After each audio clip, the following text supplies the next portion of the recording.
Hello everyone, hari ni saya nak tunjukkan bagaimana kita nak split ataupun merge PDF. Okay, so first thing kita pilih dulu file-file yang kita nak split ataupun merge. Okay, step pertama kita kena buka website ke mana-mana website lah. Tapi biasanya cikgu prefer ilovepdf.com. Okay, dekat sini kita boleh merge atau split atau compress dan sebagainya. Kita boleh convert juga daripada Word ke PDF, PDF to PowerPoint dan sebagainya.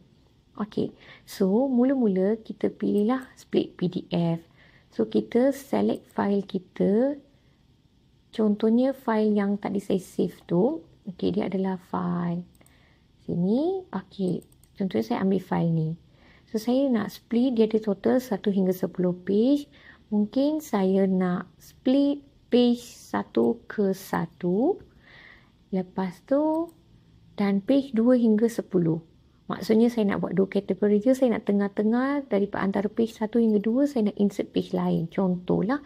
Okay, so saya kena separatekan page 1 dengan page 2 hingga 10. So ini dipanggil split PDF. Bila kita split PDF, apa yang kita download akan masuk dalam bentuk zip file. Okey, so kita masuk dulu dalam zip file.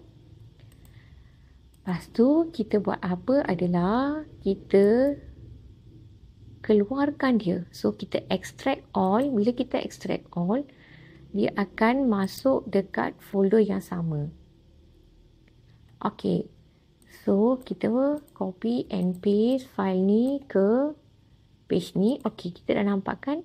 Tadi file yang bibliometric review ni saya pecah kepada page 1 dengan 2 hingga 10. Okay, sekarang saya nak insertkan page antara page bibliometric review 1 ini dengan 2 hingga 10 itu. Contoh 2019 P-Quorum ni pula. Okay, bagaimana kita nak merge masuk adalah kita balik ke website tadi, kita pilih merge PDF. Kita select file-file kita. So, saya nak masukkan 3 file kan. Okey, so saya masukkan. Sepatutnya file pertama ini adalah review 1 ni. Lepas tu kita nak masukkan quorum. Baru kita nak masukkan page 2 hingga 10. Okey, kita dah select ikut susunan atau turutan. So, kita open PDF. Okey, dekat sini kita dah nampak ini page pertama. Okey, ini susunan dia tak betul . Bila tak betul, kita kena susun semula.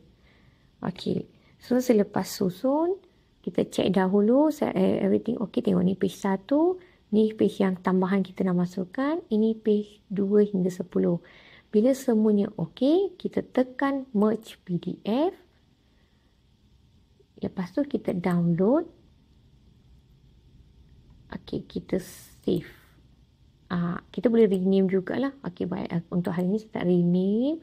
Okey, apa yang kita dapat tu? Kejap. Once kita dah settle, dia akan keluar di sini. Okey. Bila kita buka, tengok ya. Page pertama adalah page yang bentuk slide. Page kedua yang kita masukkan tadi adalah yang additional page yang kita masukkan. Lepas tu dia akan sambung dengan page ketiga sampai 10 adalah slide tersebut. Inilah cara kita nak mergekan PDF. Manakala untuk split tu, kita masuk balik ke website tu, kita pilih split, kita masukkan apa yang file kita nak masuk, kita split dari page berapa ke berapa kita nak split. Okey, kita juga boleh compress PDF. Apa maksud compress PDF lah? Kadang-kadang kita ada file PDF yang size dia besar. Dalam kes itu, kita masukkan dekat sini file PDF tersebut. Contohnya, saya masukkan yang ini, file besar tu. Lepas tu, di sini dia akan bagi kamu option extreme compression, recommended compression dengan less compression. Kamu pilih mana-mana satu, kamu tekan compress PDF. Contohnya, size file tu adalah 5 KB. Lepas kamu compress, kamu dapat dalam 1 KB saja. Itu contoh-contoh lah. Okay, so bolehlah mencuba-cuba dan dekat website yang sama kamu boleh gunakan untuk convert PDF dari JPEG ke PDF, Word ke PDF, PowerPoint ke PDF, Excel PDF, HTML PDF dan sebaliknya. Okay, selamat mencuba. Terima kasih.